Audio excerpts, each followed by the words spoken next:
Well, good afternoon and welcome. Thank you for coming to the session. Thank you for coming to the PDC. So you've almost made it through your first full day of the PDC, so that's very exciting, yes. But you have one more action-packed session, so I appreciate you coming for this. So I'm Brad Abrams. I'm the Product Unit Manager for the .NET Framework.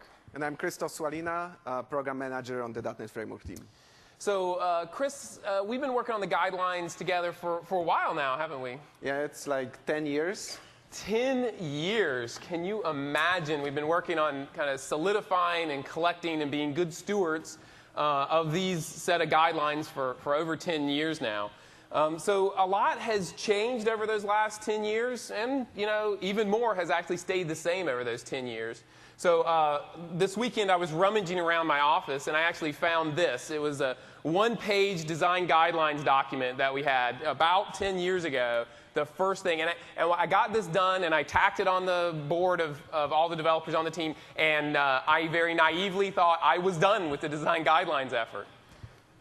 But that was for Com Plus or something. Yeah, don't forget that Com Plus thing, we marketing guys. All right, so now we have a much bigger document. I think it's like 485 pages. Something like that. But many principles stayed the same. We worry about consistency, simplicity in the design, and so on and so on. Some things did change, though. Yep. So as we think back, so kind of our thoughts on how to structure the talk was we wanted to think back of 10 years ago. What was life like 10 years ago? And kind of talk a little bit about the guidelines that were developed 10 years ago and what we've learned since then. And then talk a little bit about 2008 and now and what the guidelines are like now with what we know now. But just to get your head around it, we thought we'd start with getting your juices going about what was life like for you in 1998. So if you remember this guy, he was president in 1998. Again, some things have changed and some things hasn't. So in 98, we had a president who was accused of being a liar. We also had this Ford F-Series was the #1 selling automobile in the U.S., kind of a gas-guzzling massive truck. And we also had the Dow was at 9,000. But there was one more thing.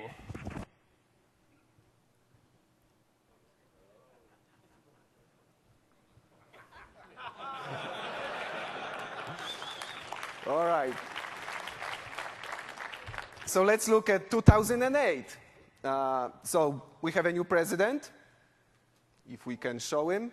And I think he also was accused of lying. So that didn't change.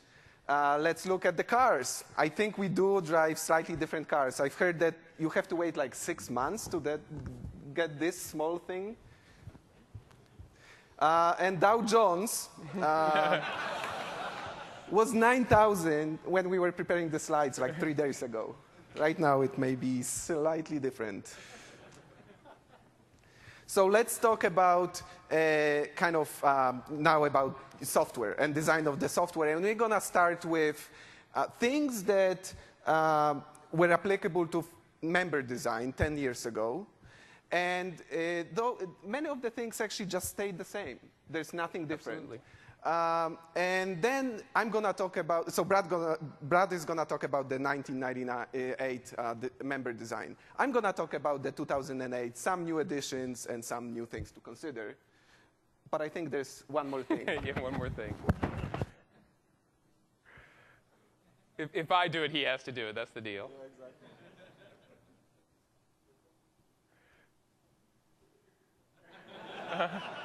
I'm a PC, yeah. So. Okay, so let's start with member design.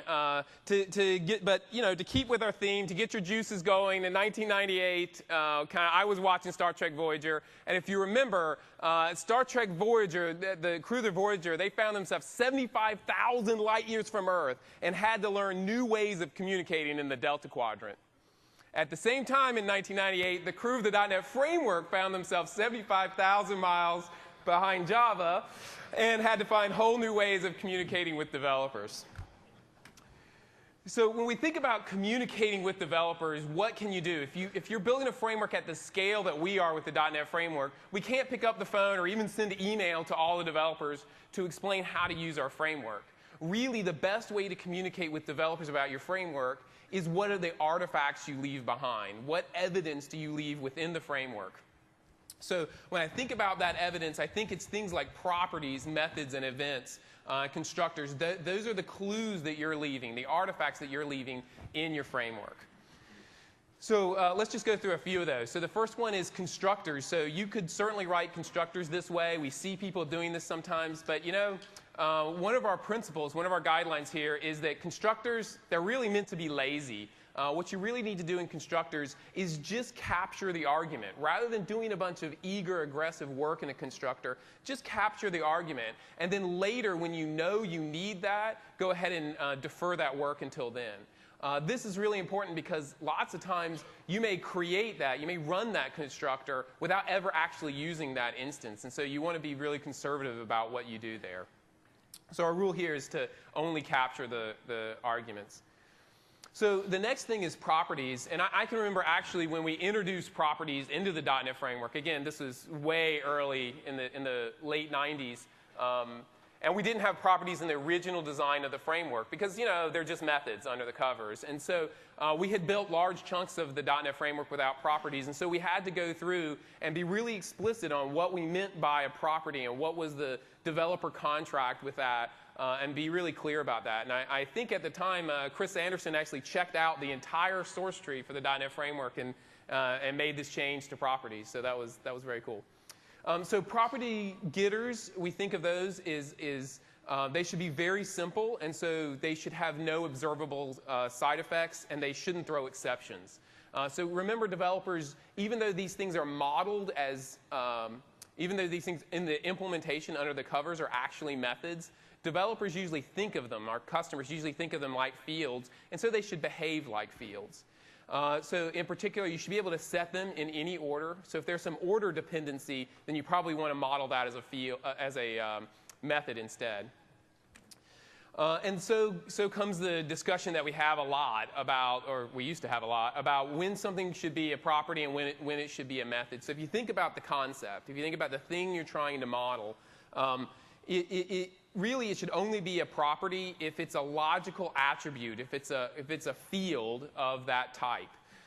So a set of things that we see, Chris and I have done thousands of hours of API reviews for everything that goes in the framework. And some of the things that we've seen people do is they come in with properties that are actually a conversion. It's really converting from one type to another. So that, we think, better makes sense as a method. Sometimes the getter has an observable side effect. The order of execution issue has shown up. One of the ones more recently we're seeing is properties that are doing some network operations or some long-running operations. Mostly developers think of properties as returning immediately. So if you're going to do something that you're tempted to have an async version of it, you definitely need to make that a method. And then the last one, well, we learned that one via the School of Hard Knocks. So early in the framework, we had this basic situation. And if you look at the top box there, that's defining a property. It looks just fine. It's the all property, returns an array of employees. And what we do in this property is actually create a clone of the collection and return that. So we create a full copy of that. And then if you look in the calling code, what we're doing here is we're iterating through that list. And then what the developer did is they found the all property, and then they just indexed into that. So what's wrong with this case? Yeah, well, what's going to happen is you're going to create lots of garbage. The problem is this is going to work, and it will pass your unit tests. But what will happen is each time through the loop, you'll create a clone of the array. You know, maybe that's 100 items. You'll fish one out and throw the rest away. And then the next time through, create another clone of the array, fish the next one out, and throw the rest away. Now, we have an excellent garbage collector. I mean, it is the world's best garbage collector. But with this, at this scale, it definitely taxes the garbage collector. So, and like I said, this is the School of Hard Knocks. We actually found this when we were profiling a very early version of Visual Studio. And so this is where the guideline was born, where we actually say, instead of doing that, if you feel like you have to return an array, maybe you should return a collection and not clone it, but if you feel like you have to return an array, then go ahead and make that a method. Call it the getAll method. And then notice the calling code down here at the bottom. Now, you could still write code like this, but my hunch is this code would throw a red flag in any of your code reviews. If you saw a junior developer writing code that looked like that, you would definitely suspect something is wrong here, even if you didn't know exactly what it was. And that principle is actually really core to what we're trying to do with the design guidelines. We're trying to make things that should look bad, we're trying to make them look bad, and that's exactly what we've done here with this guideline. All right, so it's 2008, and we are getting ready to see the new Star Trek movie, don't we? So let's look what the movie is about. So the movie is about the Star Trek engineers developing new construction techniques to build the first Starship Enterprise. So this is basically the beginnings of Star Trek. And it's not going to be that funny, but Microsoft engineers are developing new construction techniques to build software for the Enterprise. And that is the extension methods. So extension methods are one very significant addition to the tools that framework designers have with the new compilers. So let me just give you kind of a 101 of extension methods. Extension methods are just static methods, correct? There is only one difference. The first parameter to the static method is modified with this modifier, this. And what it allows you to do is basically allows you to call the method as if it was an instance method, basically with an instance method syntax. So here I just imported the namespace that contains the extension method. And now I can call is null or empty on a string reference as if the method existed really on system string. Correct? Pretty neat. So I basically say that it marries the usability of object-oriented frameworks, where you kind of have methods on types that are applicable to this type, with the flexibility of functional languages and functional frameworks, where you can kind of decouple functionality, and I will be showing a bit more examples of how to do it. In a sense, you can eat the cake and have it too. So let's look at some of the guidelines and kind of how we are planning to use and started to use extension methods in our frameworks and how you could use them. So you can use extension methods to kind of add methods to interfaces. Let's imagine an interface iFoo, and it has a method bar that takes 2 parameters. And let's imagine you also wanted to have a method overload, bar overload, that defaults the second parameter to false, correct? So you could just add the method to the interface. But now the problem is that every single implementation of the interface needs to actually implement both of these methods. Moreover, you can make a mistake while implementing the second method and, for example, pass true as the default implementation. And then you would have different implementations of the interface, one passing false as the default, one true. That's definitely not good. You can solve the problem with an extension method. You just remove the shorter overload, add an extension method over the interface that takes 1 parameter. The first one is basically just the interface that the extension method will be extended on. And then inside the implementation, you hard code the contract. You say, if you call the shorter method, false will be passed as the default. And now I can call the short overload with a single parameter on an instance of iFoo. The people implementing the iFoo interface don't have to implement 2 methods to get this simple overload. That's pretty neat. So let's talk about second usage, kind of very interesting usage. And that is about restructuring your program and kind of refactoring dependencies in your program. So in this example, what I wanted to do is have a method on string that basically allows me to convert a string to a URI, correct? So if we wanted to add this method without having extension methods, we would have to add the method directly to system.string. But the problem is that string is in mscorelib.dll, and URI is in system.dll. And we have dependency management rule inside the .NET Framework build processes that says you cannot take dependencies from mscorelib to system.dll. So how do we solve the problem? With an extension method. So you can create an extension method that extends system string and converts it to URI. And this extension method can live inside the assembly that has system URI. It doesn't have to be in mscorelib. Yet the syntax basically the syntax is very similar to a situation if the method was in mscorelib. And I will be talking a bit more about dependency management rules and dependency management later during the presentation. And of course, with the power comes responsibility. So there are some words of caution around usage of extension methods. They have the potential of adding a lot of clutter to APIs that kind of didn't expect methods to be there. For example, any of you can now add methods to system.object, correct? You can just extend system.object, and now everybody who uses your library and imports the namespace will see those methods. And you have to think, are they expecting to see these methods there? Is that something that they expected? Is it something that they want? They don't want to probably see an IntelliSense list of members, of hundreds of members on simple types. So you have to kind of first think about which types you want to extend, which not. And second, you have to think about where you place the sponsor type, the type that holds the extension method, in which is a namespace. Because you opt into having the extension methods available by importing the namespace that contains the extension methods. So for example, you probably don't want to put your extension methods in system namespace that is imported into every single file generated by default in Visual Studio.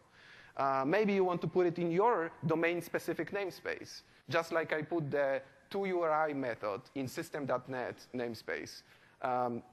Presumably, people who import system.net namespace would like to convert strings to URIs. And also, remember that not all languages support extension methods. This may not be such a big deal because if a language doesn't support an extension, basically extension methods, users of this language can call them. They just need to use the regular static method call syntax. But you probably don't want to develop a framework that fundamentally depends on extension methods. Then it would be really not usable from other languages that don't support them. All right, so second kind of word of caution guideline. Let's imagine I created an extension method over object. Some method, some extension. And I created it in C#, but I want to use the method from VB. And VB does support extension methods. The problem is that references to system object in VB are treated as dynamic references. Basically, the method calls are resolved at runtime dynamically. But extension methods are a compile time concept. Basically, the compiler has to decide during compilation that it's going to be calling the extension method or not. And VB actually chooses not to resolve to an extension method if the reference is system.object. So what will happen if this method is called using the instance method syntax, you will basically get an exception at runtime. The compiler, the runtime will say the method is not found. And of course, as I said before, VB users can call methods using the regular static method call syntax, but it may be something I'm not aware of. I think my bike is breaking. All right, so let's now talk about type design, and we're gonna kind of use the same formula. First, we're gonna talk about 1998, and then I'm gonna talk about 2008. Okay, so in 1998, or around 1998, Born Identity. Born starts with only a 10-digit account number to find out who he is and who he is not.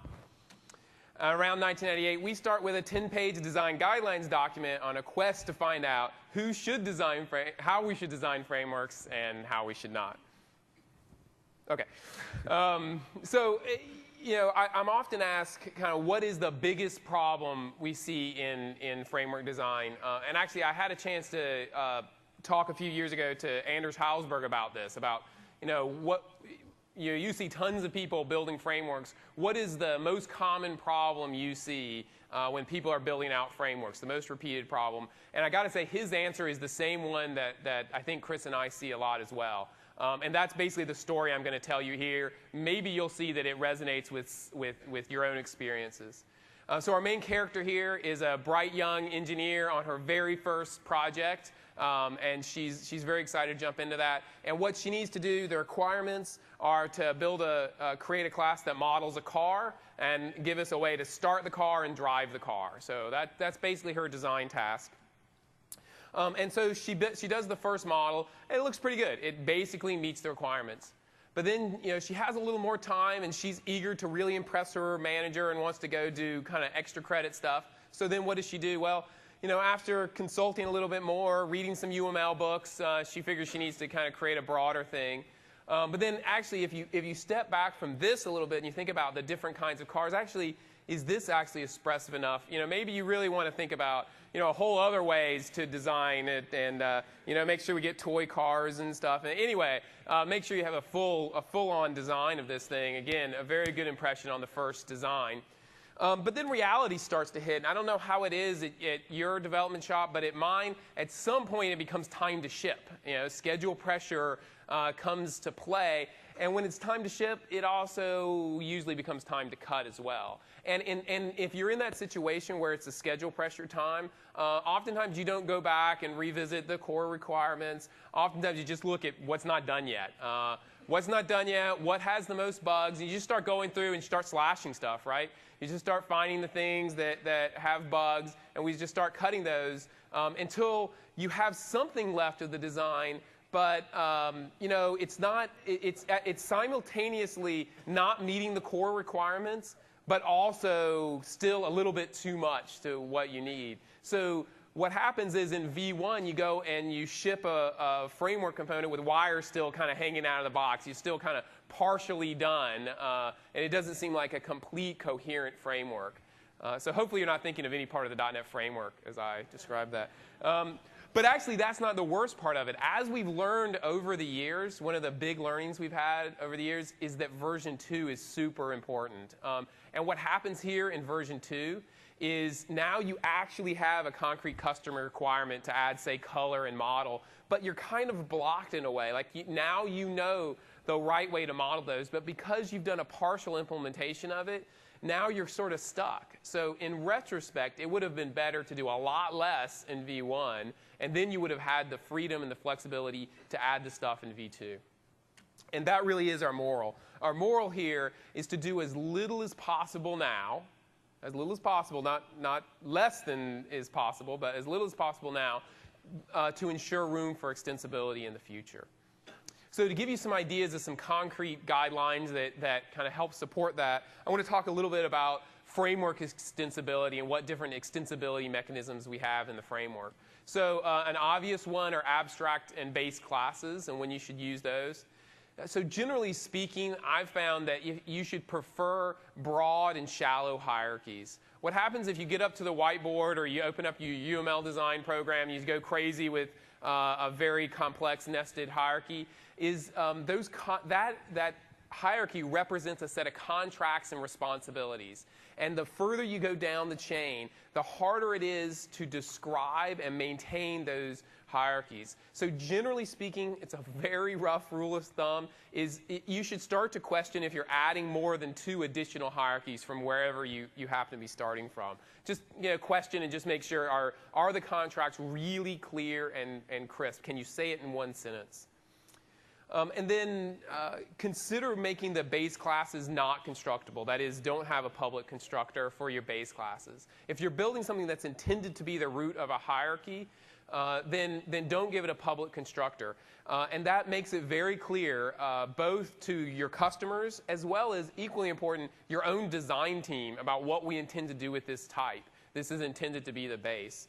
So in retrospect, one of the things I wish we had done different, I I was in charge of designing system exception, but it should have not had a public constructor. What happens now is even in a production system that gets a lot of reviews like the .NET Framework itself, some places we have developers say, oh, throw new exception and I'll fill this in later.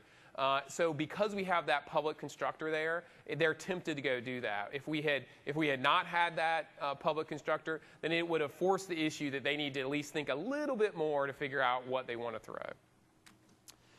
So virtual methods. Once you have base classes, you start to think about virtual methods. So I just want you to think about this couple of code samples for a second, and then there'll be a little test. So if you think about, there's a toString method on object. Does anybody know what that does? The toString method on object? Yeah, it prints out the type. It prints out the fully qualified type name. And then we're overriding that to print out this cute message, hello from the base. And then we derive from base and print out hello from derived.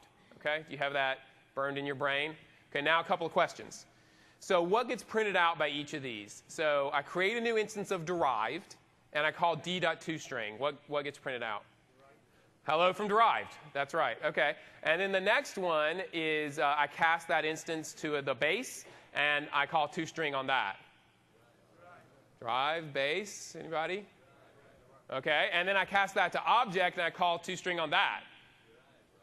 Okay, so I have the few of you that are vocal, that are pretty sure of yourselves. Then there's a lot of people that are not very sure. So you guys are correct. They all do print hello from derived. But that's interesting, isn't it? Because what happens is the method call virtualizes at runtime. It does not matter the static type that you're working against. This is both the danger and the power of virtual methods. It's a little bit of a danger because being the owner of many of these kind of core types in the framework, it means that you can't really control what subclasses do. They can derive from you, override your virtual methods to literally do anything. But it's also the power. I remember going to PDC 2000 and giving a talk on some of the base framework stuff that we did. And there was a customer that had extended our stream class to provide an encrypted stream. And I was very impressed that that customer was able to go do that without ever having talked to us. And truthfully, we hadn't really thought about his scenario all that much. So he was able to go do that because we had made the right stuff virtual. So that's both the danger and the power of using virtual methods. So how does that bottom out into a set of guidelines? Well, the first one is if you are deriving from a class and you are implementing some virtual methods, then don't change the semantics of that member. You should follow the contract. So hopefully whoever created the base class has clearly defined the contract of that member, and you should adhere to that. So in particular, you shouldn't require clients to have special knowledge of your type. So if you find yourself or clients having to actually dynamically check if this is an instance of your type or not, then that's an indication that something's not been done right. And actually, just a few years ago, Liskov actually canonicalized this it's called the substitutional principle. And what it says is that I should be able to substitute a derived type for a base type without any of the other code knowing or having to change that. And that only works if you follow the contract of the base methods in virtualization. So we have a lot of talk about when to make virtual methods, when to make non-virtual methods. There's certainly a lot of people that would say, just make every method virtual. There's even some other systems that do that by default. Every method is virtual. And I am a huge fan of virtual methods. I think it's one of the things that separates a framework that you can extend from a library that you can't. So I'm a huge fan of virtual methods. I think you should have a good amount of virtual methods in your framework. But for every one of those, because of the danger of them, you need to have a really concrete scenario in mind. Rather than just randomly throwing virtual on everything, have a clear scenario in mind. What is the extensibility you're trying to achieve here? And make sure you test that extensibility to make sure it's really possible. Just recently, we did the MDC framework for ASP.NET. And creating that framework, we thought really hard about what the extensibility points. We had a top-level design goal to have as many as possible. But we do have unit tests and application level tests for every extensibility point in MVC. So interfaces. I love interfaces, but they do have one problem. They do have a couple of challenges. One is that interfaces, unlike base classes, don't give you a chance to describe some default implementation. So if I think about a system like ActiveX, like COM, just as an analogy, COM is an interface-based system. So they define contracts in terms of interfaces, but no shared implementation. And so what that meant is that if you wrote a COM component to a set of interfaces and it worked beautifully in VB5, if you went and took that same component and tried to put it into Office, what are the chances of that working? You know, because they had the same interfaces, it should have worked, but because there wasn't shared implementation, they weren't kind of bug for bug compatible. So that lack of common implementation definitely poses a problem, so you should think hard about that as you're using interfaces. The second issue is that interfaces can be challenging to version from release to release. So if I go in and I add a new method to this interface, then immediately everybody who references that interface, who implements that interface, also needs to implement that one, or they don't implement the contract anymore. So effectively, it means interfaces are sealed, that you can't add new methods to an interface from version to version. So consequently, because of those two things, our general guidance is that interfaces are best when they're small and focused, when they have a very clear set of responsibility, unlikely to version that narrow bit of responsibility. So oftentimes you need to define a family of interfaces to encapsulate the contract. So I just want to leave this section with this quote from Napoleon, and he says, "The great proof of madness is the disproportion of one's designs to one's means." And as I recall, he actually got stumbled by that one. So I hope in your framework design that you don't get taken by that one. So Chris, you want to tell us about the next Bourne movie? Yeah, let's talk about 2008. So Bourne, I think he's still looking for who he is and who he is not. And we watched this movie recently, and I think he killed like 436 people doing this. We counted. Yeah, exactly. And yeah, we are still chasing, you know, the best design, the good design, and we are now doing it with not 10 pages document, COM+ naming conventions or whatever. We are doing it with 456 pages? 36 pages. Yeah. Awesome. All right, so let's talk about software. So as we moved from kind of basic type design issues like, you know, should we model something as a class or as an interface and so on and so on, we move into the world of framework evolution, correct? So framework has 10 years, and many of the types that we designed 10 years ago are still there. We are thinking, how do they evolve? So we started to think about kind of guidelines related to how do you prepare your new types for evolution in the future, correct? We have lots of experience right now. And we discovered that dependency management, managing dependencies between these types, has a huge influence on evolvability of your frameworks. So let's talk about what we do in the .NET Framework team.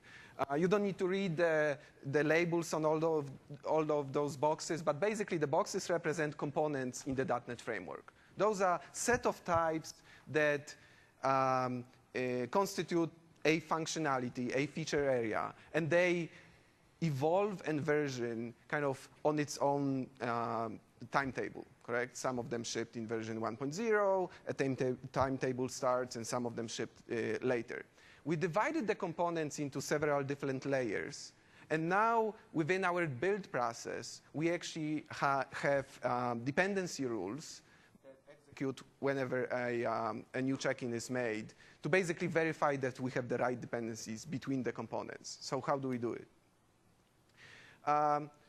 Let's imagine 4 components, and let's describe the rules. So we have WPF, XML, BCL, like base types, and reflection.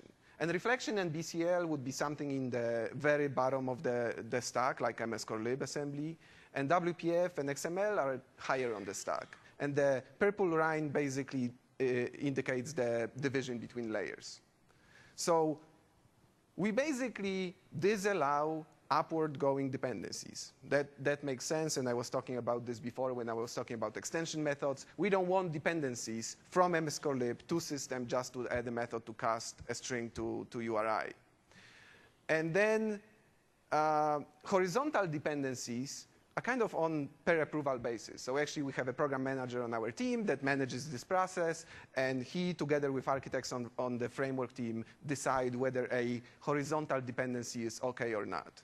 So for example, WPF, depending on XML, that's probably okay. WPF has a dependency on XAML engine, and XAML engine is just a kind of XML. Now having dependency, for example, from XML to WPF, that would probably not be the right thing to do. We also think about groups of types and how they evolve. So there are kind of 3 different main groups of types that we identify when we try to group types. We say there are libraries, and I'm going to be talking about details of what they are, primitives, and abstractions. Right? So let's talk about those. Libraries are types that are not passed around. You basically instantiate a library type, you use it, and when you're done with it, you basically just release the reference, and the garbage collector will collect those. These types should be put usually at the top of the layering stack. And the reason is they have usually lots of dependencies to the core, going to the core. They have kind of rich functionality, something like the event log has lots of dependencies and very rich functionality. These types are relatively easy to evolve. It's not that I encourage duplication, but if you really don't like the way you designed a library, you can redesign the library and ship the new version. People who use your existing library will be able to keep using it. People who want to use the new functionality, the fixed functionality, can take dependencies on the new library. Again, be aware of duplication. Don't do it frivolously, but it's a fine way to evolve libraries. Now, primitives. Primitives are the types at the bottom of the stack. Those are the things that are passed around a lot. They are used to exchange data between libraries. Things like ints, strings, and probably URI. These types are extremely difficult to evolve. The reason is they are used by everybody. So if you have behavioral change that may be breaking, lots of libraries will be broken. Also, duplication is not an option either. Correct? We all remember programming in unmanaged code where you had like 7 representations of a string. That's not a fun environment to program in. So primitives are extremely difficult to evolve. Fortunately, there's also not a lot of pressure to evolve them. And the reason is most primitives are extremely simple, and you should keep your primitives simple. For example, you could see int32 being just 32 bits on the stack. Correct? There's not much more to primitives in most cases. But now abstractions. Abstractions are like interfaces and abstract classes that Brad was talking about. And they basically have the properties of libraries. They are basically in a sense that they are more complex than primitives. And primitives because they are passed around. So something like stream, the collection interfaces and so on, they are all abstractions. And unfortunately, because they have the properties of both libraries and primitives, they are both difficult to evolve, and there is a lot of pressure to evolve them. So how should you think about designing your abstractions? Again, be very careful when you create them. We have a rule of thumb. We say an interface with 1 method it's probably going to be successful. Interface with 2, it's getting to be difficult. And then as you grow the number of methods on an interface or on an abstract class, it's getting harder and harder to get it right. Sooner or later, you discover that not everybody can implement your interface if you have too many members, or consumers are not happy with the interface if you have too small number of members. So it's very difficult to get them right. And again, testing in a sense that you implement the interface and consume it. Have some consumers who consume the interface to validate that you have the right design. So let's now talk about kind of high-level trends in API design and how they changed over the last 10 years. So trends, what we mean by trends, those are the things that we put special attention to when we were talking about design guidelines and designing the framework. Those are the things that were on developer minds at that time, or in 2008. Okay, great. We visit Indy. So in around 1998, Indiana Jones must face several tests to find the Holy Grail and save his sick father. Around 1998, Microsoft must face several tests to find the Holy Grail of productivity and save developers. So now thank you for coming, because I am going to give you a secret now. It is the secret of achieving great productivity. And it is but 2 words. Here is the secret to achieving great productivity, and that is a pit. In particular, it is the pit of success. Rico Mariani talks about this as in stark contrast to a summit, a peak, or a journey across the desert. To find victory through many trials and surprises, we want our customers to simply fall into winning practices by using our platforms and frameworks. To the extent that we make it easy to get into trouble, we fail.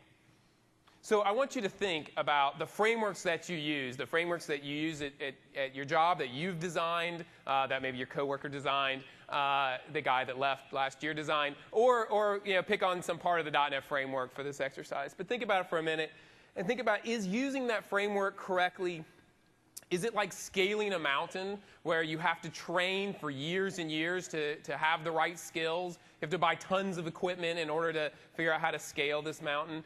Is it like climbing an icy peak in the middle of winter where you can barely see where you're going and you have to kind of climb up there? Or perhaps it's like running across a desert where you're parched for thirst. You're just not getting any success after doing the same thing over and over. So is using the framework like that. Or is using your framework as easy as falling into a pit. And I hope that if you've designed the framework correctly, that the 80% scenarios are as easy as just falling down, as falling into a pit. So when I think about connecting this with developer productivity, if you make using your framework as easy as falling into a pit, then you have achieved great productivity. So, in 2008. So let's talk kind of what stayed the same, what changed. So productivity, definitely, it's still on our mind, and we try to put a lot of effort. But let's look what happens now. So Indiana uncovers the secret behind mysterious artifacts known as the Crystal Skull. So what do we discover? We discover the secret behind mysteriously well-designed code known as testing.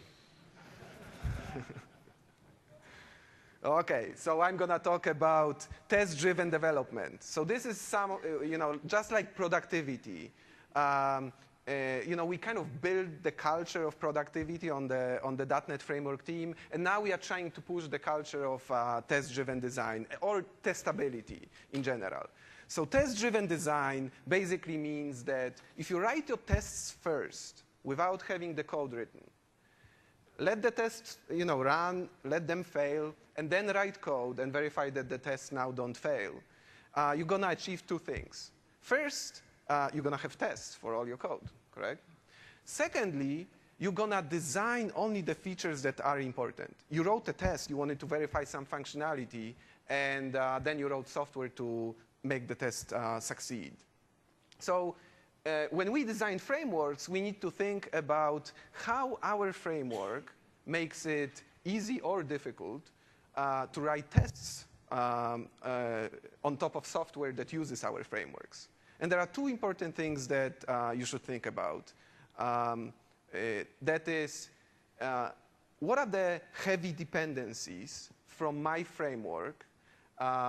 And heavy dependencies are important because if a customer writes software on top of your framework and you have heavy dependencies, they will be testing the dependency, correct? But what they want to really test is their code. They just want to test their software, and the dependency may be important for runtime, for the production environment, but in the test environment, they don't want these dependencies. And I'm going to show some examples illustrating what I mean. So let's say I designed the library, tracer class, and it has a very simple method, trace. The method just takes a string and sends the string to a message queue, so it can be traced, saved for later. So now let's look at customers' code. So somebody uses your tracer or my tracer in their application that processes orders, correct? But before they process the order, they want to use the tracer to trace the ID of the order. Now what happens is this program is very difficult to test. The reason is that just to test the order processing logic, I need to set up the message queue, correct? And for those who's ever installed message queue, it's not extremely simple. You often need to set up a domain controller and so on and so on. So in the production environment, the message queue may be very important, but in the test environment, I just want to test those 3 dots, my logic for processing the order. So how can you solve the problem? You can solve it with something that maybe many people probably have heard. It's called inversion of control. And that means my tracer won't be creating the dependency, correct? It is not controlling what dependencies it will have. The program that uses the tracer will be supplying those dependencies. The code at the top will be controlling what dependencies are being used. To do it is just a very simple thing. You create an abstraction. The library uses an abstraction, and then calling code can pass a heavy dependency like message queue that implements the abstraction, or something very lightweight for testing purposes. So let's look at the example. This is my code in the testing environment, the same program.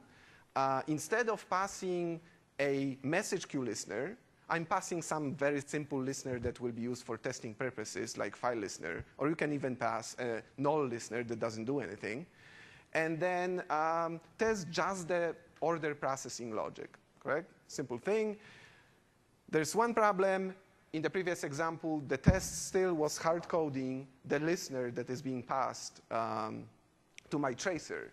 But there is a solution for this problem, and that is called dependency injection containers or IOC containers. They basically allow you to do the composition, inject dependencies without recompiling the code. You do it through a configuration file. And there are many different frameworks you can check out that do dependency injection for kind of IOC injection. All right. So let's look at the next section. So now we're going to talk about tools, and tools from 10 years ago, and I'm going to talk about new tools for framework designers. Okay, so we have Knight Rider. Even before 1998, a lone crime fighter battles the forces of evil with the help of an artificially intelligent supercar, KIT. And we battle the evils of underscores with the help of artificially intelligent super tool FXCop. So even before we talk about FXCop, I thought it would be interesting to just walk through why we built FXCop and what we're trying to achieve with that. So to do this, I just want who's actually rented a car in the last few months? Rented a car? So I got to thinking about the last time I rented a car, and I got to think about what I do when I rent a car. So the first thing I do, I'm kind of tall, so I push the seat all the way back. Then I find the local NPR station. I'm kind of a news geek. Then I figure out what exit I'm supposed to go to or whatever. And then the next thing I usually do is I reach in the glove compartment. I pull out the owner's manual of the car to figure out how to drive it. So what I do is I look in there and I find things like this. So in order to lock the doors, you push down. And so it says this is actual page from the owner's manual. In order to use the key, it kind of tells you how to turn the key in the front door. That's very valuable. It tells you how to put on that seat belt, in case you haven't put on a seat belt in the last 40 years. And it says that you have to push the press button. That's what the press button is intended to be pushed. So I don't. I just don't know who needs this data that's in the owner's manual. Why do we need this data in there? Well, I got to thinking about why I don't need it. Why is it that I don't need that? And really, it comes down to this simple proof. And that is, you know how to drive a car. You know how to drive your car. All cars work basically the same way. Your rental car, well, it's a car, and therefore, you know how to drive a rental car. You don't need to look at that funny owner's manual.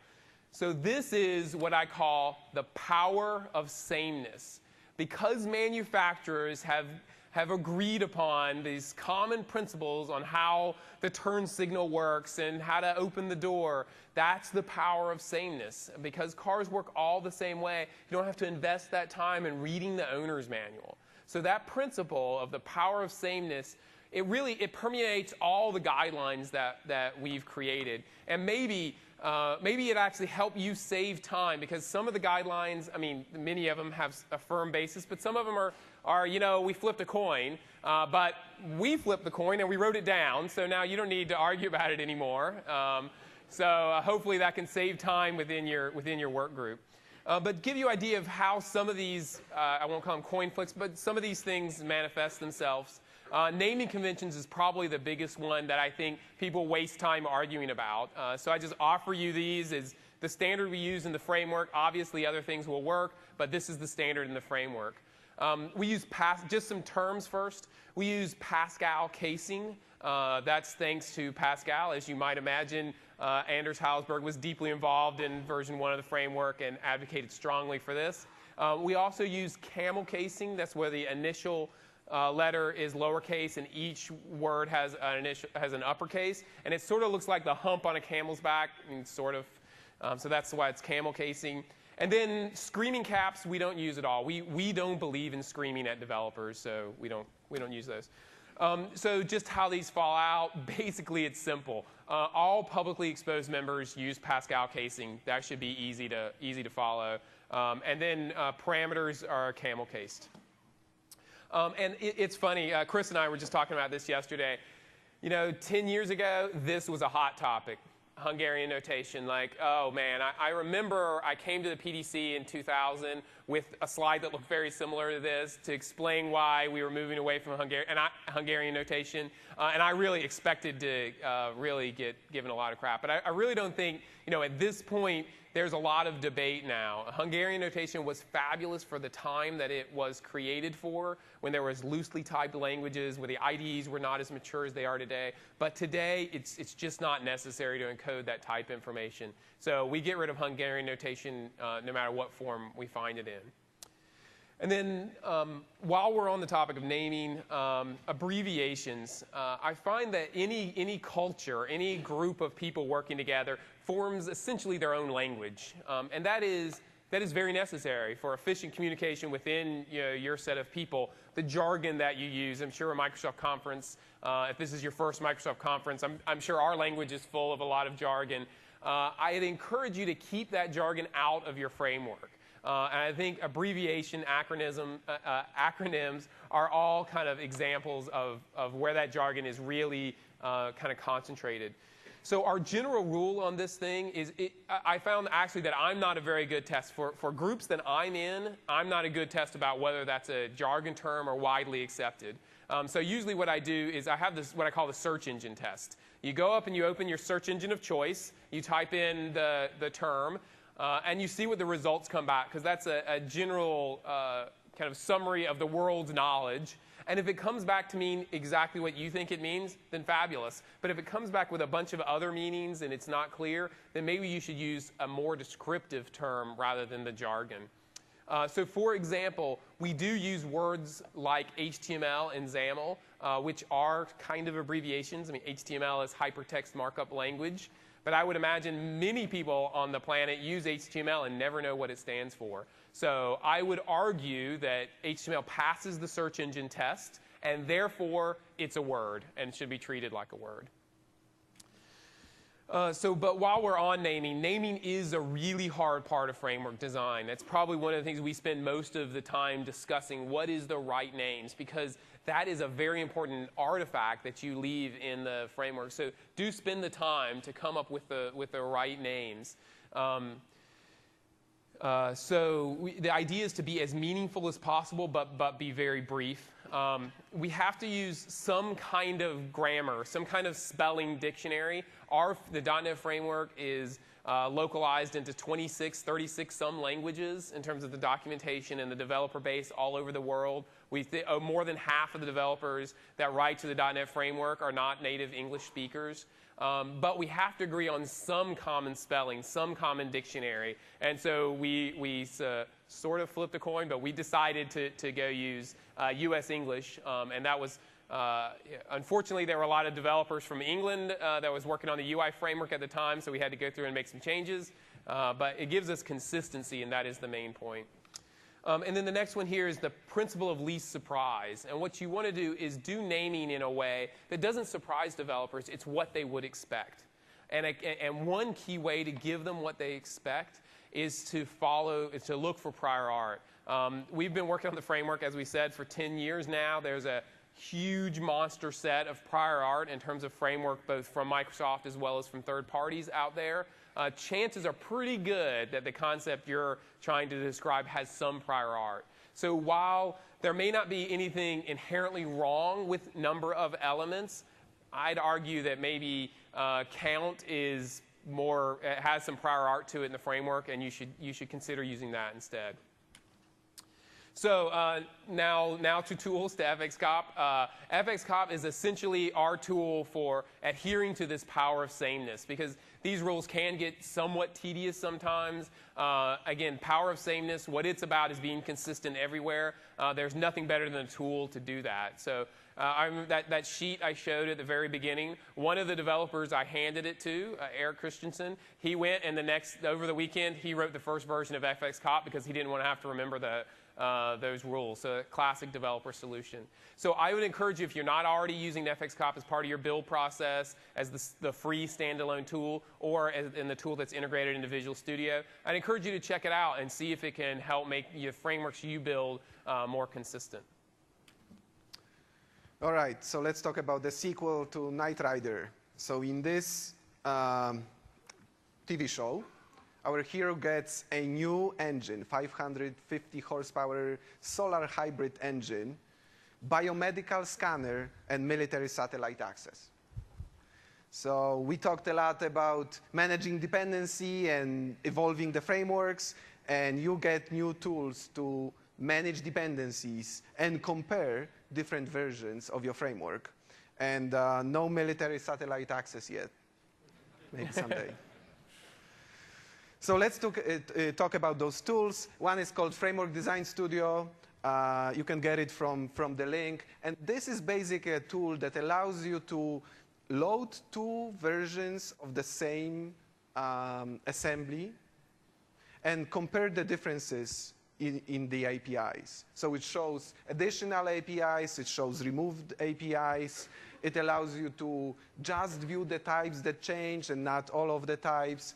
We found it to be a very useful tool for kind of monitoring the evolution of APIs in the .NET framework. And I think you will find it useful too. And the second tool, just very quickly, dependency management tool. So I was talking about kind of managing dependencies between components and layers. How do you do this? Do we do it manually or not? So we have a tool where you can specify components using some simple XML markup. You basically say group, and these assemblies belong to the group. And then you specify rules. You say this group can depend on this other group, but it cannot depend on some other group. And then when you run the tool on your framework, it basically shows you an output that says, you follow the rules or not. So this is kind of like an FXCOP for dependency management. There are also some other tools in community that are very useful for dependency management, like NDepend. They are more about kind of visualizing and querying, dependencies and sizes of types and so on. I really recommend the tool as well. All right. So as a summary, as you have seen, some things changed in 10 years and some say the same. Yeah, absolutely. I'd also encourage you to check out the book if you haven't. We just updated it for .NET Framework 3.5. As you see, many of the guidelines that Chris mentioned are in there. So we're doing a book signing. We're happy to do it after here as well if you have your copy. But we're also doing one tomorrow, I think at 10:30 at the bookstore. And I would really appreciate if you could fill out the evals. It helps to make us do a better job of the PDC and Chris and I be better speakers overall. So thanks a lot for your feedback. We appreciate it. Thank you. So we have a handful of books to give out, so we'll take questions for a little while and give a couple of them. So if you just want to make a line at the mics, and we'll just iterate through them as best we can. Thank you. Thank you. Yeah, right here. Is it on? All right. Yep. What's y'all's rules for deprecation nowadays? I noticed y'all are very, very, very reticent to change things. Like you mentioned, you wish you could take back that exception had a public constructor and stuff. But yet, like for example, in the WPF API, we see APIs disappearing within 3 versions. Like for example, in WPF, we're going to lose a API called bitmap effect. It was in there in Service Pack 1. They said it's going to be deprecated, and they said by the time Service Pack 4 comes out, they're going to remove it. Yeah. So why don't y'all do the same thing? Why don't y'all make us pay the pain for doing the right thing? So in general, I don't think we remove any. Some APIs may have the obsolete attribute. Is that what you're talking about? Yes. Yeah. So some APIs we do apply the obsolete attribute. We don't. I'm not aware of any API that we actually removed from the .NET framework. So existing code should just bind fine to the API that has the obsolete attribute. And the whole framework follows the same set of guidelines. So I think the plan is to obsolete the bitmap effect in .NET Framework 4, and then there's a obsolete as warning, and then there's obsolete as error. So by .NET Framework 6 or 7, we can remove it, but we have to be very, very careful about that kind of thing. And we are like also one thing I would like to add, even the obsolete attribute, the application of the attribute, it all is by review. Basically, we try not to obsolete things unless it's absolutely necessary. There are probably rare cases, and maybe you hit one of those. So come up and get a copy of the book. Let's go over here. Hi, and the interfaces that you mentioned that you want to keep them small, 1 or 2 members. Yep. But in the case of a business object, usually those things are pretty big in terms of number of members. I can see it being methods, 1 or 2 methods, but the number of fields in a business object can be, anywhere from 10 to 100. Yeah, I hear you. So I guess a couple of thoughts on that. One would be, why not model it as a base type and have people override those? Do you have another route that you're trying to use? I want to use the interface. The whole framework is interface-based. Yeah, so. and then I guess the other thing is, the general principle is, are you going to have to version that interface? Are you going to have to add, like if it's you got 10 properties on it, is employee, for example, iEmployee, are you going to add another field later, another property later maybe? And if you are, then anybody who's implemented that is going to have to kind of do something, break, or have to be recompiled or something to work with that. So as long as you understand the trade-offs, then that's certainly your call. So the book actually has a whole section on kind of how to choose between classes and interfaces, and it talks about some of the trade-offs that Brad just mentioned. It's basically a trade-off between you want the flexibility, some of the flexibility that interfaces offer, and then the cost is kind of versioning, and the section talks about this in the detail. But so come get a book. In the very back there, the red shirt. The URI class seems to be mostly deprecated, and yet it's still one of the core primitive types. Okay. What's the future of that? Are you going to replace the deprecated methods, replace the URI entirely, do extension methods? Right here. Why do you say it's deprecated? Well, most of the methods on it are deprecated. They're marked as obsolete. System.uri? Yeah. I think there's a handful of methods on System URI that there was a security issue that we had to deal with. But I thought that we had already replaced them, so I could be I could be wrong. It's not actually in my team, so I will check on that and get and maybe we can post something to the blog. But I think the core. So as Brad said, maybe some of the methods are obsolete. As the core primitive, correct, the carrier of data, I think URI. I haven't heard about any problems with it. So I don't think it's something that is going away. I'm pretty sure actually. Okay, cool. So come on down and get a back there.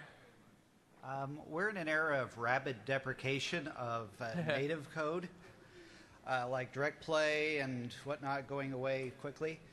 A lot of times when we're working with our Manage APIs, sometimes we're having to wrap these native code libraries. Any suggestions on how we should effectively handle sudden or complete deprecation of native code APIs in this era of rapid change? Well, so a couple of things. One is, from a Microsoft standpoint, just like I said, we were careful about deprecating stuff in the framework. We're also careful about deprecating stuff in Windows. So I think you can be sure that while we're providing new ways to do stuff, we're going to talk tomorrow about Win 7. It's super, super compatible with Vista. That said, though, there are certainly some people have found it's much easier to move to managed in terms of developer productivity. I think your question in particular is about how to go about moving to there, and we do have. It's not. I didn't actually make it into the book, but there is some documents on MSDN that maybe I can, if you send me an email, I can send you that talk a lot about how to write frameworks that encapsulate unmanaged code.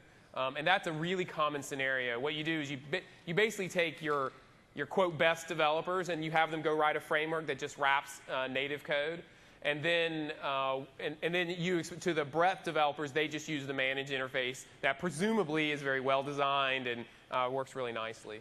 Does that address the question? For the most part. Okay, cool. But cool, actually, recently a program manager on my team actually did analysis of obsolete attributes that are applied to the .NET Framework APIs, and I saw the full list, and it's literally like 3 pages of text only. Those are all the members that are obsoleted in the whole .NET Framework, and usually the obsolete attribute would point people to a better way to accomplish the same functionality, at least in managed code. So come on down and get a copy of the book if you want. So we're out. Unfortunately, we're out of books. The bookstore has a bunch, but we do have a couple of very cool tour T-shirts from Madison Wesley that include some author signatures on the. So yeah. Dependency properties in WPF. Yep. Two-way data binding. It looks like a lot of work to actually implement that. Is there any kind of things coming forth that could make that easier? Or? So actually, the second edition of the book talks about how to add dependency properties to your types. And it's actually relatively simple. You just create a static field, and you register the property, and then maybe you wrap it for usability in a You have a static field, and you also have to define the property for it. That's right. Yeah. That's right. There is a pattern. Okay. Yeah. There is definitely a pattern that you have to follow. Okay. So in Dev 10, Visual Studio 10, I think we're adding the code snippet support for that. Okay, good. And we have talked about doing language support for it. I suspect that's in the cards, but probably not for Dev 10. Okay, thank you. Mm-hmm. So come up and get a shirt. I think we're here now, yeah. 2 things. One, the white papers you were talking about for the p-invoke calls. Can you publish something on your blog? I'll do a blog post. Probably not until I get back, but sure. Yeah. Second question on the line of tools. Any thoughts on StyleCop? StyleCop, that's a great question. Do you want to? I think it's a great tool. So we have some very basic coding conventions. So for those who don't know, StyleCop is about verifying coding conventions, like how do I structure my brackets in my source code, correct? FXCop is about the publicly visible surface area. Right. And in the Design Guidelines book, we have an appendix with very simple naming conventions. StyleCap just has, more conventions for people who really want to have a lot of consistency within the source code. I think it's a great tool. Yeah. Yep. Cool. So come grab a T-shirt. So in the very back, in the back there. So one of the more interesting FXCop's rules is avoid out parameters because they're difficult for junior programmers. But the languages are getting more sophisticated, so are there going to be more rules like this? So we have to take it on case-by-case basis. Do you have any particular new language feature in mind? Or no, not in particular. I mean, our general rule on the guidelines is we try to base the guidelines on real-world usage. So our general is to try to ship a version of the framework using that first, and then canonicalize the guidelines. So for example, the new dynamic features in C#4 will probably not appear in like official blessed guidelines until after we've shipped 4, maybe later if it takes a while to actually adopt them. Because one of the things that I'm very glad of is in this version of the book. If you have version 1 of the book, I mean, we'd love for you to get the second edition, but there's no need to necessarily because we didn't change any of the guidelines. And that's because we were fairly conservative about what we put in. So unfortunately, we're not going to be on the bleeding edge, if that makes sense. But I also think that the out parameters, they are not only junior developers cannot use them. I mean, programming to methods without parameters is kind of not usable for myself, for example. You have to declare the variables first. The calling syntax is not as easy as you just call a method and then you can get the result and keep going. So it's not only about junior developers. I don't like to program to APIs that have lots of out parameters. Okay. If you want to come grab a shirt. Back there, yeah. Yeah, one of the questions I have is we've started using WPF a lot, and we're subscribing to events on classes heavily. One of the things we're finding is the perpetual memory leaks due to people not basically disposing of their events properly. Do you recommend moving to disposal patterns or to more of the weak event handlers? So is it the issue of you subscribe to an event, and then the subscription holds the reference to your object? You got it, yeah. I see, yeah. So you know Greg Schechner? He actually has a blog somewhere. Okay.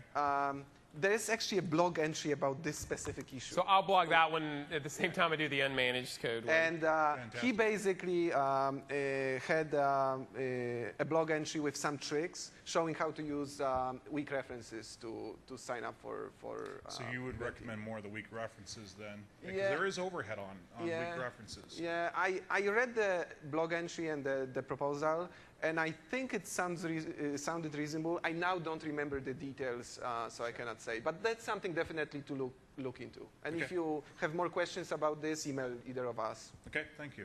All right, and come grab a shirt if you'd like.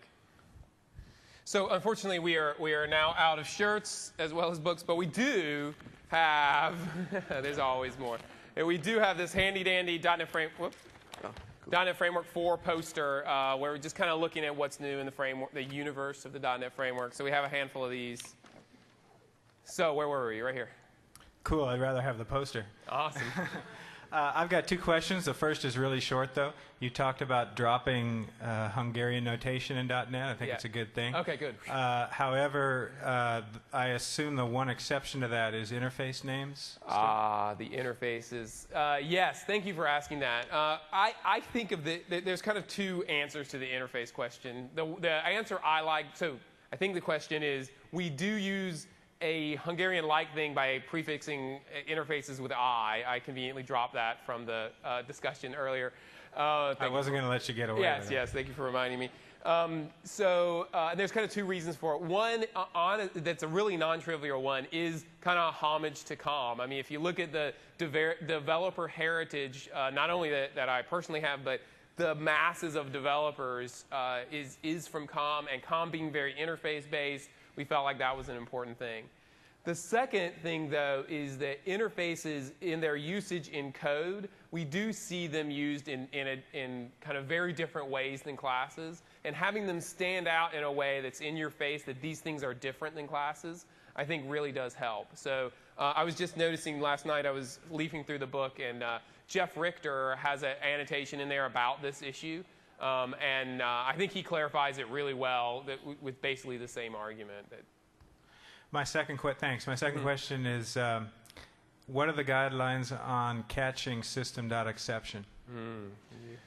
Okay, so the official guideline is that in framework libraries, you should not be catching system exception because you don't know what you're catching, what is the actual error condition, and you should leave it up to the calling code, the application, to decide whether they want to do it or not. For applications, I think it's up to the application. It's your application. You decide what you want to do. If the reusable library throws, the printer is on fire exception and you catch it and swallow it, too bad. You wrote the application. So in applications, it's up to the application developer. In libraries, we would strongly recommend against it.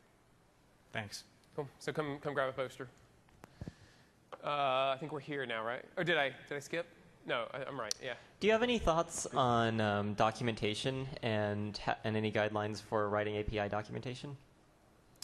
Yeah, well, a couple of thoughts.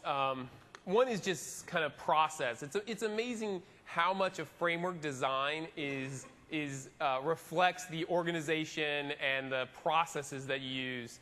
So one comment just on that is, Microsoft does have some user experience people that are super well qualified, but we find that it's best to have the developers who's writing the APIs write at least the first pass at the documentation. And there's kind of a couple of reasons to that. One is they obviously know best. They've just finished writing it. They know best, and having it kind of right there in the code helps them keep it up to date and whatnot. And the second reason for that is it forces them to try to explain what they've just done, which, again, I think is a very helpful thing. So that's one thing we try to do within the framework. Again, at least as the very basic first pass. And then having user experience people dedicated to do that over time helps out a lot. And then the other thing, in terms of tools, we have started a slow process of releasing some of the tools that we use. And there was one, Sandcastle, that was released, I think, last year, that is a derivative of tools that we use in-house. So I've played with it a little bit. I haven't used it on a project yet, but I have played with it a little bit, and I do think it's a pretty decent way to start. So one thing I would add, kind of like, what are the guidelines? How do you write documentation? Brad was talking about the jargon in APIs. And this is one of the dangers with developers writing documentation, is that they are usually the ultimate experts on the technology that they are writing the APIs for, correct? So they often, and it's not they, it's often me, I fall into the trap of the things that are important to me are different than those that are important to readers who just want to start using these APIs and kind of learn the basics. So we had examples in .NET Framework 1.0. There are those tooltips that show you summary of each of the APIs. And File.io APIs would usually say something like, stream class can be used for synchronous and asynchronous access to the file system without blocking based on completion ports, blah, blah, blah, blah. And the users who just wanted to learn about the API wanted to see, yes, this type can be used to read from a file, correct? So when you write documentation, think about the readers of the documentation will be usually people who just want to get started with the API. And of course, then you want to have more information about people who are looking for the, kind of deep drill down. But start with kind of progressively introducing people to the API set. Thanks. Cool. Thanks. Come get a poster in the back there. First of all, I just want to thank you guys for all the work on these guidelines. Yeah. I found it very, very valuable in both just to help me understand how it is and to resolve discussions. My question is, there are some features or some functions in the framework that provide an async operation as well, beside the linear one. And I read through the guidelines, and I always found it a bit bizarre. So I just want to ask you, right now in 2008, would you suggest to people to write a linear kind of approach to the class and leave it up to someone else to call it in an async manner, or are you kind of still suggesting to provide this async APIs in addition, where you get async results and you do begin and end on different operations? Yeah. So this is actually one of the things that did slightly change in the design guidelines, correct? So it got enhanced. Yeah, it got enhanced. Thank you. Again, like Brad said, we treat design guidelines just like software. We try not to introduce breaking changes. In fact, I cannot remember about one thing in the design guidelines where we kind of reversed the guidance, but we added new things. And one of the additional things is the event-based async pattern. And it's basically a new async pattern that was initially used, I think, in WPF or even in WinForms. And it's basically a new pattern, not based on iasync result. You may want to look into it. But I think what you also ask is, do I put both API sets, the synchronous and asynchronous set, exactly, inside a single type? And I believe there are cases where you can omit the synchronous APIs. You have some APIs that the only reason, the only sane way to use them is to use the async APIs. But don't forget about things like long-running services. I'm writing an NT service. I have a bunch of worker threads. And actually, I don't want to do async operations inside the service, correct? Those are just worker threads. I can have many of them probably, and it's not going to hurt the system. Yet programming to synchronous APIs is much more usable. So think about the scenarios. Is it something that you really don't want people to ever call synchronous APIs? Or maybe there are some scenarios where it's actually the preferable way. Right. Thank you. Yeah, come grab a poster if you'd like. Oh, it's all right. Thanks. Okay. Good. So where are we? Back here? Hi. Are you planning to include anything specific to parallel computing or parallel extensions library in the probably next version of this book? Yeah, I guess we'll see what ends up maturing out of that. We certainly track the P-Link and all the parallel work. Joe Duffy, who wrote a great book on the subject, is also one of our annotators in this book. So we keep up closely. My view on that one, I'm gonna punt. I'm gonna say I think the patterns are still emerging for that. It's similar to the async question that was asked earlier. I'm not convinced yet that we've landed on the right model to take advantage of the multi-core explosion yet. So we haven't kind of come up with a canonicalized guideline for that yet. My prediction is it will appear in some future version, but I won't comment on when that will be. Yeah, and as Brad mentioned before, we try to be very conservative in the guidelines that we officially add to the internal design guidelines document and to the book. Because we want to avoid the situation we thought something was a great idea, told people to design their frameworks this way, and then maybe we wanted to change the guidance. That would result in breaking changes, correct? We try to avoid it, so we try to first test a technology, a design technique, and so on within the framework, and then be sure that it's something that we want to actually say, this is official now. The reason I was asking this question is because I'm thinking probably the first place to use parallel computing, parallel style of computing, is going to be a framework. So I agree. I mean, your experience should I would really say, help us. so we're building, another part of my team is building some extensions to Silverlight where we need some async computing, and we think eventually parallel as well. And it's a matter of a lot of hot debate. So one of the things we find is areas that are not covered in the guideline, we do spend a ton of time debating. Right now we're using the event-based pattern for that. And maybe over time we'll morph, but that's where we are right now. So that's what I'm betting my team on right now. So that's what I would suggest that you do if you have to choose today. But over time, I do think it'll get better. But I think it's fair to say that concurrency is something that is now undergoing a very kind of rapid evolution. Yeah. So if I had to bet, I would say yes, there will be some changes and some updates to the guidelines based on how the concurrency space develops. So if you like a poster, feel free to come. So I think we're right here, are we? Hi. I got your first book 3 years ago at PDC, and it's been very useful since. Great. One of the things I did want to ask you is, for the last year or so, we've been doing more and more with WCF, and we found that WCF itself lends itself to basically creating web-based or web service frameworks. Yes. Are you guys working on it, or do you have any guidelines or guidance for that type of framework? Because it's actually quite different than in a client-side API-based framework. Yeah. So that's similar. Somebody asked me earlier, do we have guidelines for the Windows Cloud computing thing? So we're not currently working on that, either of those right now. We did sit down with somebody from the WCF team, and they were starting an effort to write down some guidelines for defining these services. I'll observe it's similar to the earlier question. I think that space is evolving quite rapidly as well. Would we recommend SOA? Would we recommend REST? JSON?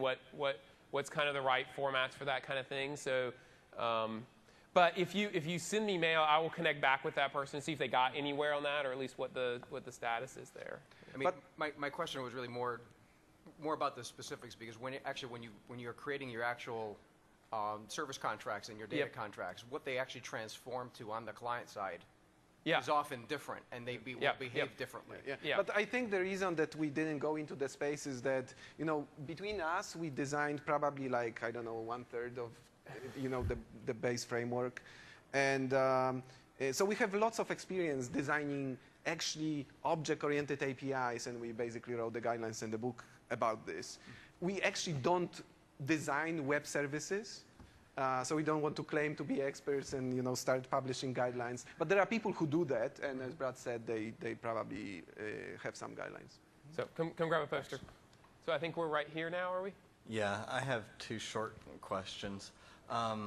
I haven't consumed all of the information that is in this book yet, but in the previous version of the book, 2 of the guidelines were you should not nest generics, and you should not have generics with more than 3 type parameters. It seems that designing APIs that work well with Link and Link itself kind of throws that out the window. Is that addressed in this book?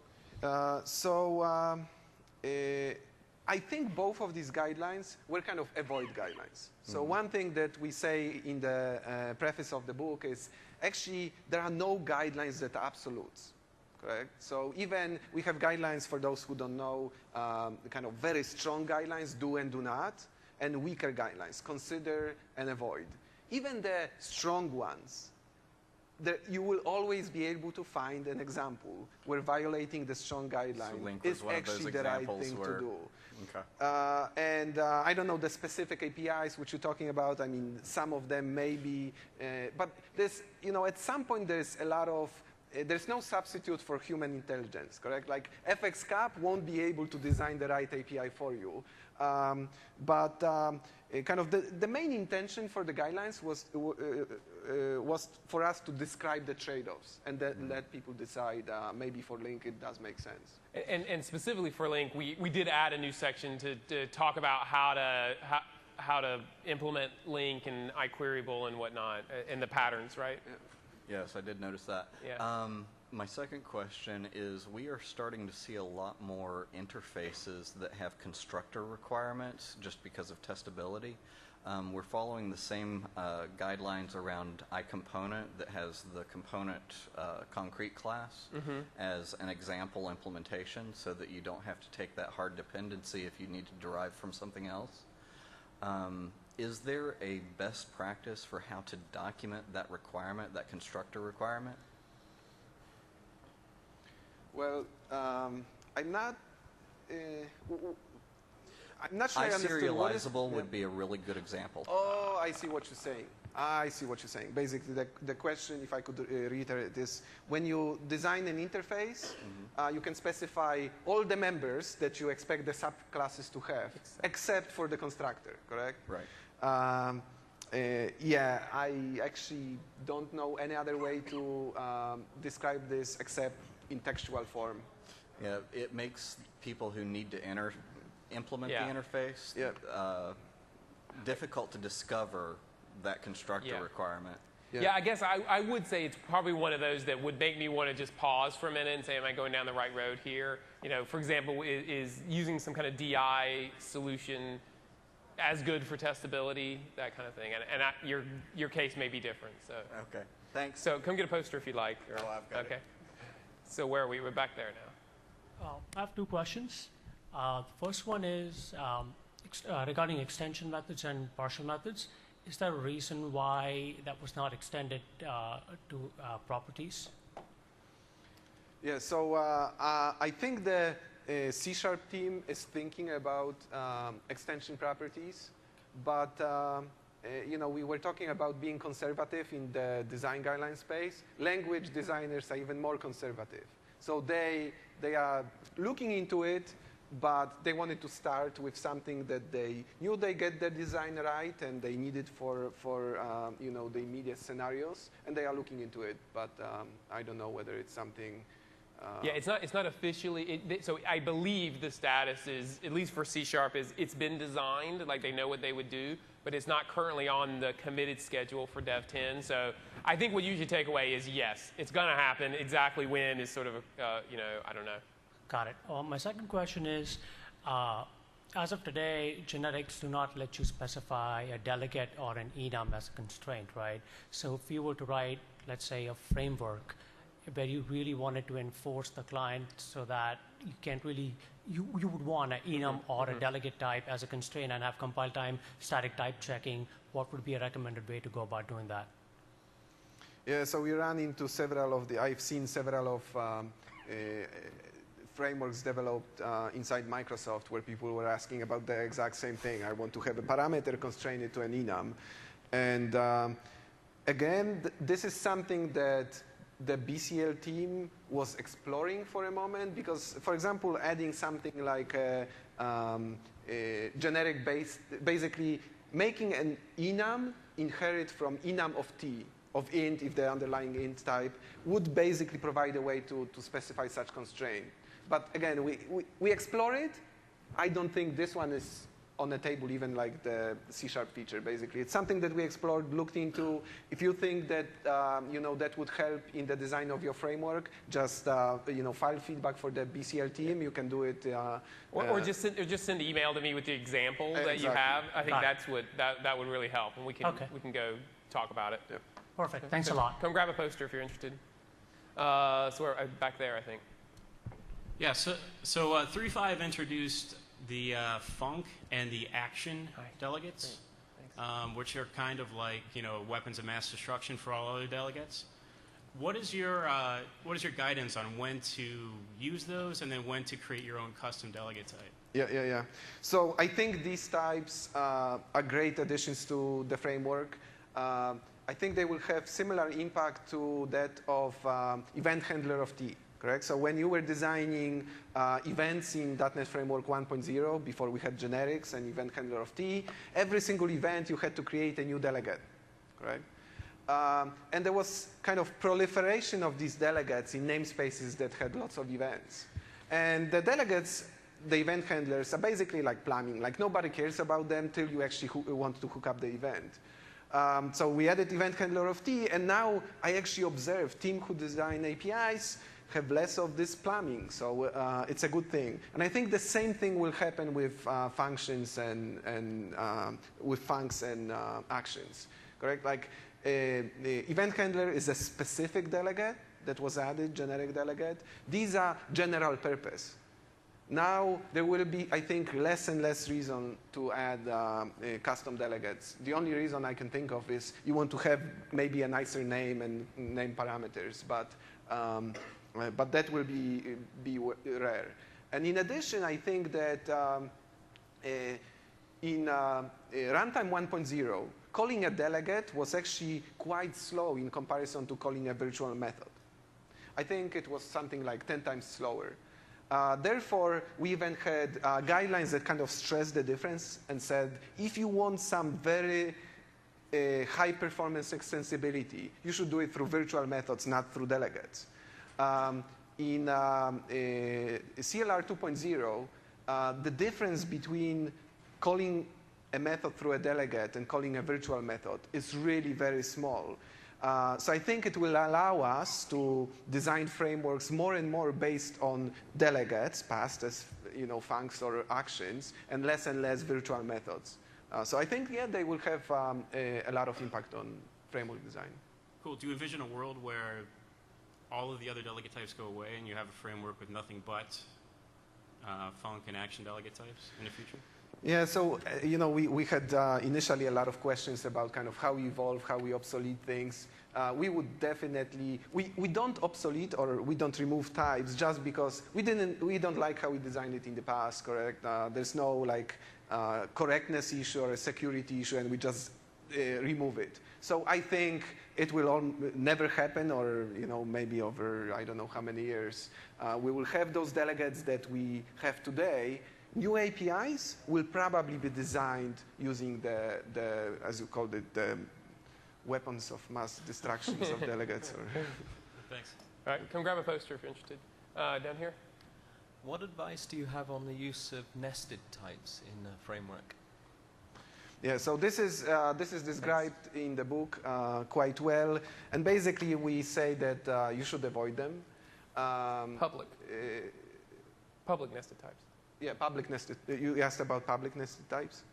I think one reasonable case where I think it's okay to use nested types is if you have those two types and you will always use them together and you will not use the nested type with some other type in the future. You cannot imagine doing this. So for example, list of T has two nested types that represent the enumerators of list of T. These enumerators will never be used with any other data structure because they have they are tied to the representation, internal representation of list of T. And I think that's fine usage. The moment you like to provide kind of scoping for some types that are more general purpose, I think you're stepping into kind of dangerous territory from the perspective of evolution of the framework. Sooner or later, some user will say, hey, I want to use this type in some other context, and then you run into weird usability issues where you're like using nested type, where the outer type has nothing to do with your scenario. So, though some of the trade-offs, as I said, are described there. So if the scoping was really true, would you use a nested type? If the scoping was true. As I said, if basically those two types, the outer and the inner type, basically they have to be used together and they cannot be used independently, then I think. But I would say it's rare. My intuition is to say, we have namespaces for kind of logical grouping, and I would prefer to use those unless, like you said, you're like 100% sure that you're never going to use these apart. So come grab a poster if you want. Over here. Hi. My question is, thanks. You talk about maybe choosing between interfaces and base classes, and that's okay. But several times I saw many frameworks out there that all the time had this design pattern that it always has interfaces and base classes. Yeah. So when do you justify that? So I actually think that it doesn't work. And the reason is that the problem with evolving interfaces, you cannot add methods, correct? So let's say now you have the base type that implements the interface, and you say everybody inherits from the base type and you don't have the problem. Well, what will the signatures of other parts of your framework use? Are they going to use the base type or the interface? If they're going to use the base type, then why do you have the interface? You have just interface that is never used anywhere. Nobody consumes it. Everybody uses the base type. Well, if you use the interface in your APIs, well, then you're back to the original problem, correct? You have interfaces all over the APIs in your framework, and the moment you want to add something to the interface, you either break customers, or if you don't add members to interface, you create a new interface, then all those APIs that use your V1 interface are pretty much not as powerful. Like you have to downcast, use dynamic cast. Thank you. All right, cool. Grab a poster if you're interested. Back there? Yeah, we're at the beginning of the process of designing a framework, and we're struggling to figure out the correct balance between upfront design and when you talk about in the book about scenario design, and we're also making use of Scrum and figuring out what the difference between a scenario is and a user story. So I just wondered if you go into any more detail in your book, and then also about the usability, actually presenting the API to some developers, and wonder if you have any extra resources on the design process. Yep. So the first question was about scenario-driven design and how does it relate to user stories.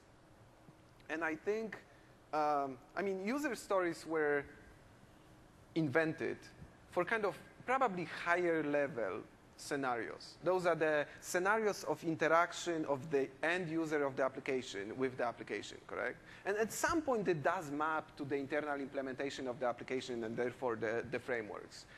The scenarios that we use for design of the framework APIs are much lower level. They are like, how do I open and read something from a file? And as I said, sometimes the mapping from the end user story to the scenario may be straightforward, but sometimes maybe not. And then you ask a second question about... Well, also doing upfront design.